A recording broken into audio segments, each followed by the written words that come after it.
ሰላም ጤና ይስጥልን የተወደዳችሁና የተከበራችሁ የገበያ ሚዲያ ተከታታዮቻችን እንደምን አላችሁ? ይህ በሮሃ ፎሬክስ ቢሮ ስፖንሰርነት ወደ እናንተ የሚደርሰው ዕለታዊ የምዕራፍ አንድ የቢዝነስ ዜናችን ነው። የቢዝነስ ዜና ወጃችን ላይ የሮሃ ፎሬክስ ቢሮን የዕለቱን ምንዛሬ ዋጋ አካተን እንድትከታተሉን እየጋበዝን ለዕለቱ ወደ ያዝንላችሁ ዜናችን እናልፋለን። በቅድሚያም አርዕስቶችን እናስቀድም።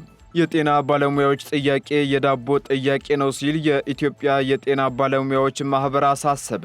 ዝርዝሩን ትሰሙታላችሁ። የአዲስ አበባ ከተማ ካቢኔ ከ4 ኪሎ እስከ ሽሮ ሜዳ ያለውን አካባቢ እንዲከለል ያጸደቀውን ውሳኔ ተከትሎ የአዲስ አበባ ፕላንና ልማት ቢሮ መግለጫ ሰጥቷል። የወጣው መግለጫ ምንድነው? የምናደርሳችሁ ይሆናል።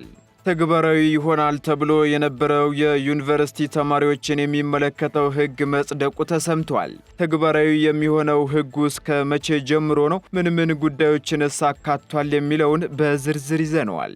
በግንባታ ማዕድን ላይ የተጋነነ የዋጋ ጭማሪ እየታየ መምጣቱ ተነግሯል። መረጃውን እናጋራችኋለን። ሐሰተኛ መድኃኒት ወደ ገበያ መሰራጨቱ ተነግሯል። የተሰራጨው መድኃኒት ምንድነው የሚለውንና ሌሎች የተመራረጡ ኢኮኖሚያዊና ማህበራዊ መረጃዎቻችንን ይዘንላችኋል። ከመረጃዎቹ ጋር እኔ መላኩ ደምሶ አብሬያችሁ የምቆይ ሲሆን አዳዲስና ትኩስ ማህበራዊ እንዲሁም ኢኮኖሚያዊ መረጃዎችን ለማግኘት ታዲያ የገበያ ሚዲያን እንድትወዳጁ የጋበዝን በዝርዝር ወደምንመለከታቸው መረጃዎቻችን እናልፋለን። ኢትዮጵያ የብሪክስ አዲስ ልማት ባንክን ለመቀላቀል በምታደርገው ጥረት የተባበሩት አረብ ኤሚሬቶችን ድጋፍ መጠየቋ ተሰማም። ይህን ተከትሎ አምባሳደር ኡመር ሁሴን በሀገሪቱ የፋይናንስ ሚኒስተር የዓለም አቀፍ የፋይናንስ ግንኙነት ዳይሬክተርና የብሪክስ አዲስ ልማት ባንክ ተወካይ ከሆኑት ቱራዬያ አልሃሺሚ ጋር ተወያይተዋል።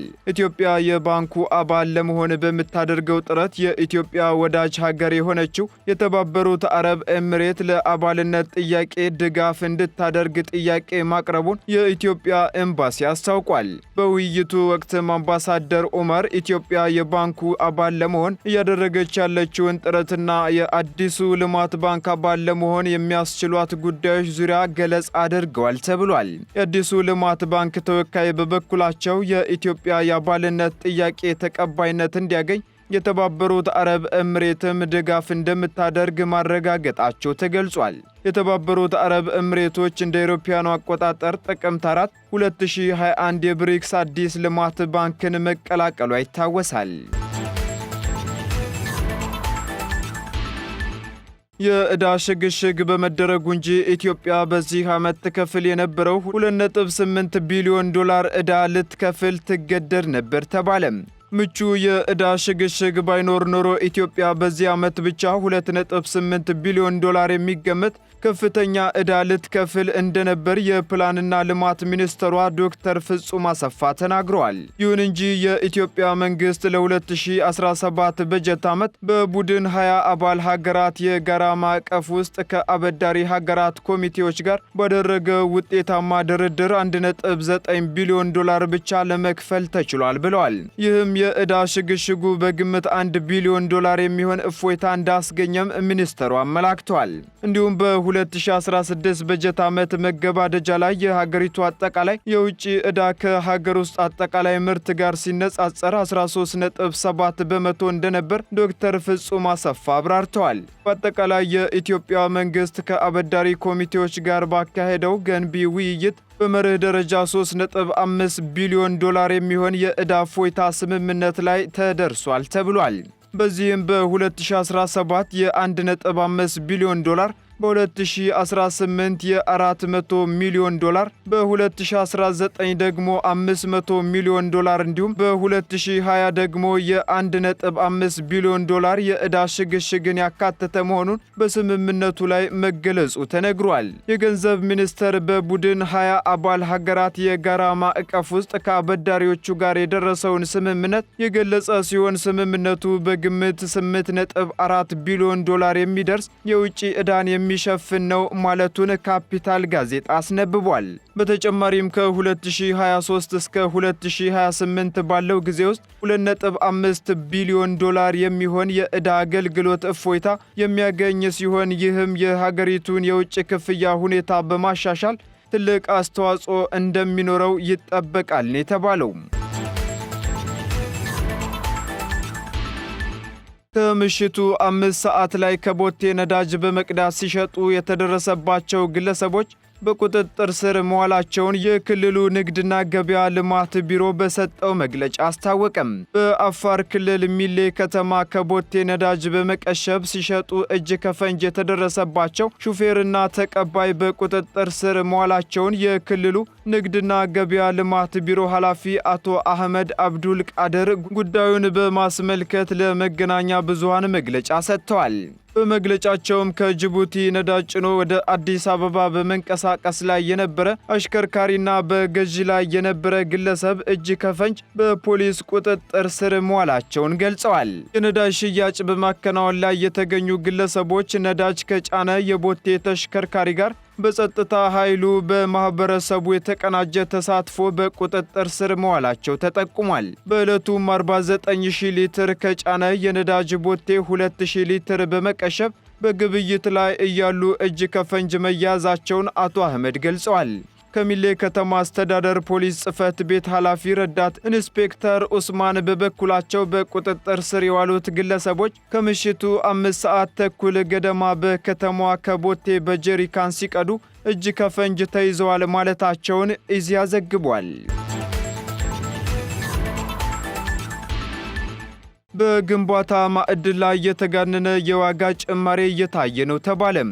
በጋምቤላ ክልል የግንባታ ማዕድን ላይ የተጋነነ የዋጋ ጭማሪ እየታየ በመሆኑ የዋጋ ተመን ማስተካከያ እንዲደረግበት ጥረት እየተደረገ ነው ተብሏል። ከ2015 ዓ.ም ጀምሮ በጋምቤላ ክልል ሁሉም ወረዳዎች ላይ የግንባታ ማዕድናት ከፍተኛ ዋጋ እየተጠየቀባቸው መሆኑ ተነግሯል። ለዋጋ ጭማሪው ምክንያት ሆኗል የተባለው ደግሞ የነዳጅ ዋጋ መጨመር እንደሆነ የክልሉ የማዕድን ሀብት ልማት ቢሮ አስታውቋል። የጋምቤላ ክልል የማዕድን ሀብት ልማት ቢሮ ኃላፊ የሆኑት አቶ ኡጁሉ ጊሎ ይህንን የማዕድናቱ የተጋነነ የዋጋ ጭማሬን ተከትሎ አቤቶታ መቅረቡን ገልጸው የዋጋ ንረቱን ለመቆጣጠር እንዲቻል ደግሞ ጥረት እየተደረገ ነው ሲሉ ተናግረዋል። በዚህም በኬላዎች ይጣል የነበረውን የቀረጥና ኮቴ ዋጋ ማስተካከያ እንደተደረገበት ቢሮው ማስታወቁን ከክልሉ የተገኘው መረጃ ያመለክታል። የቢሮው ኃላፊ አክለውም የዋጋ ማሻሻያው የተደረገው ይመለከታቸዋል ከተባሉ የባለድርሻ አካላት ጋር በተደረገው ንግግር መሆኑን ገልጸዋል።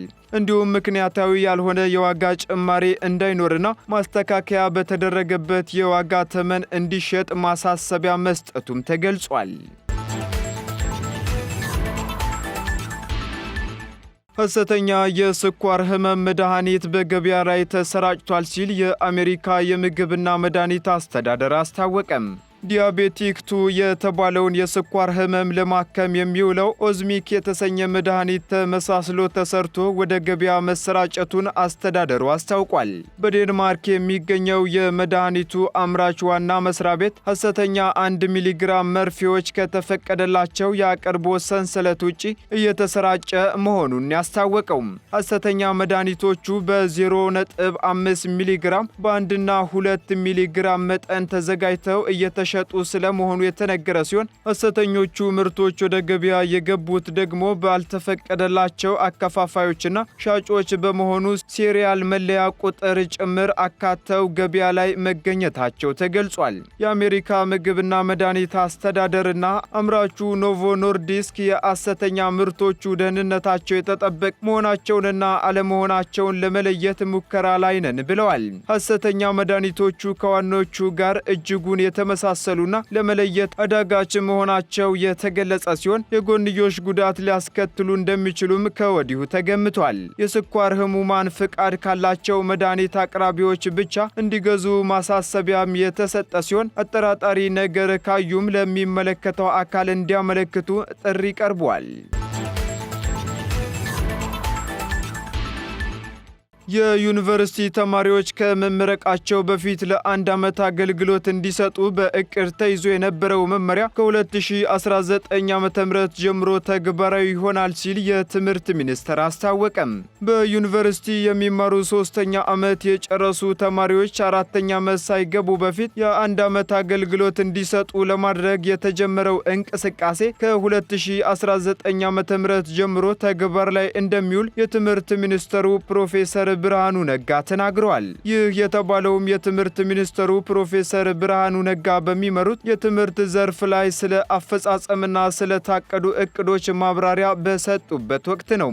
በዚህም ሚኒስትሩ በሰጡት ማብራሪያ በሚቀጥለው ዓመት ላያደርሰን ይችላል፣ ግን ሕጋዊ ስርዓቱን በሙሉ ጨርሰን በ2019 ዓ.ም ዩኒቨርሲቲ ውስጥ የሚማሩ 3ኛ ዓመት የጨረሱ ተማሪዎች ከ2019 ዓ.ም ጀምሮ 4ኛ ዓመት ከመግባታቸው በፊት የ1 ዓመት አገልግሎት እንዲሰጡ ይደረጋል ሲሉ ተደምጠዋል። ፕሮፌሰር ብርሃኑ አክለውም ከዚህ በፊት የነበረ እንጂ አዲስ አይደለም ብለው በቀዳማዊ አጼ ኃይለ ሥላሴ ጊዜ የነበረ ነው ሲሉም ገልጸዋል። ይህም በ2019 ተግባራዊ ይደረጋል የተባለው ሕግ 2 ጥቅም እንዳለው የተናገሩት ሚኒስትሩ አንደኛው ልጆቹ ዝም ብሎ የቀለም ትምህርት ብቻ ተምረው ሳይሆን ለ1 ዓመት ሄደው የሚማሩበት ከማህበረሰቡ ጋርም የሚተዋወቁበት ይሆናል ብለዋል። ሁለተኛው ደግሞ የአስተማሪዎች እጥረትም ስላለ ልጆችን ወደ አስተማሪነት ለ1 ዓመት ቢሆንም ለማስገባት ያለመ ነው ብለዋል። የአዲስ አበባ ከተማ ካቢኔ ከ4 ኪሎ እስከ ሽሮ ሜዳ ያለው አካባቢ የዩኒቨርሲቲ መንደር እንዲደረግ መወሰኑን ተከትሎ የአዲስ አበባ ፕላንና ልማት ቢሮ መግለጫ ሰጥቷል። ካቢኔው በ4ኛ ዓመት 9ኛ መደበኛ ስብሰባው ተወያይቶና አጽድቆት ካስተላለፋቸው ውሳኔዎች መካከል በፕላንና ልማት ቢሮና በትምህርት ሚኒስቴር በጋራ ተጠንቶ የቀረበውን ከ4 ኪሎ እስከ ሽሮ ሜዳ ያለው አካባቢ የዩኒቨርሲቲ መንደር ማድረግ የሚለው እንደሚገኝበት ይታወሳል። በዚህም የአዲስ አበባ ፕላንና ልማት ቢሮ በጋራ ተጠንቶ የቀረበውን አዲስ አበባን የዩኒቨርሲቲ መንደር ለማድረግ በተዘጋጀው ጥናት ላይ መግለጫ ያወጣ ሲሆን በመግለጫውም የዩኒቨርሲቲ መንደር ግንባታው አዲስ አበባ ከተማን በ2027 ከአፍሪካ ግንባር ቀደም የትምህርት፣ የምርምር፣ የፈጠራና የባህል ማዕከል ለማድረግ የሚያግዝ ነው ብሏል። ከትምህርት ሚኒስቴር እንዲሁም ከአዲስ አበባ ዩኒቨርሲቲና ከተለያዩ ባለድርሻ አካላት ጋር በመሆን ከ4 ኪሎ እስከ ሽሮ ሜዳ ባለው አካባቢ የዩኒቨርሲቲ መንደር ግንባታ ላይ ጥናቶች ሲካሄዱ መቆየታቸውን የአዲስ አበባ ፕላንና ልማት ቢሮ ኃላፊው አቶ አደም ኑሪ ተናግረዋል። የከተማዋን መዋቅራዊ ፕላን መሰረት በማድረግ እየተከናወነ በሚገኘው የዩኒቨርሲቲ መንደር ግንባታው ከተማዋን በትምህርት ዘርፉ ተመራጭ እንድትሆን ለማስቻል ዓላማ ያደረገ ጥናት መሆኑንም ኃላፊው አክለዋል። የዩኒቨርሲቲ መንደሩ ከትምህርት ተቋማት ባሻገርም የተለያዩ አገልግሎቶችን በውስጡ ያካተተ ስለመሆኑም ተነግሯል። ቀጥለናል። ተከታታዮቻችን የጤና ባለሙያዎች ጥያቄ የዳቦ ጥያቄ በመሆኑ በቸልታ መታለፍ የለበትም ሲል የኢትዮጵያ የጤና ባለሙያዎች ማህበር አሳሰበም። ማህበሩ በተለያዩ ጊዜያት የጤና ባለሙያዎች የሚያነሷቸው ጥያቄዎች በቸልታ መታለፋቸው አግባብነት የለውም ሲል ያሳሰበ ሲሆን የጤና ባለሙያዎቹ ጥያቄ የዳቦ ጥያቄ ነው በማለት ጠንከር ያለ መልእክትም አስተላልፏል። ማህበሩ አክሎም ከረጅም ጊዜ በፊት ጀምሮ ሲነሳ የነበረ ጥያቄ ቢሆንም ግን ምላሽ ማግኘት ባለመቻሉ አሁን ላይ ደርሷል ብሏል። ከሰሞኑ የጤና ባለሙያዎች በተለያዩ የማህበራዊ የመገናኛ አውታሮች እስከዛሬ ህይወት ስናድን ቆይተናል፣ አሁን ግን እኛ ልንድን ይገባል ሲሉ ንቅናቄ መጀመራቸው ይታወሳል። ይህን የሰሞኑን የጤና ባለሙያዎችን ጥያቄና አቤቱታ በተመለከተም ለኢትዮጵያ የጤና ባለሙያዎች ማህበር ጥያቄ ቀረበ ሲሆን የማህበሩ መስራችና ዋና ስራ አስኪያጅ ዶክተር ዮናታን ዳኛውም ምላሽ ሰጥተዋል። ዋና ስራ አስኪያጁም በምላሻቸው እንደ ማህበር ጉዳዩን እየተከታተልነው ቢሆንም ግን ማህበሩ እንቅስቃሴውን እያስተባበረ አይደለም ብለዋል። አክለውም ማህበሩ ከተመሰረተበት 2015 ዓ.ም ጀምሮ በሀገሪቱ ትላልቅ ለሚባሉ ተቋማት፣ የመንግስት አካላትና ይመለከታቸዋል ለተባሉ መስሪያ ቤቶች ቅሬታቸውን ማስገባታቸውንም ተናግረዋል።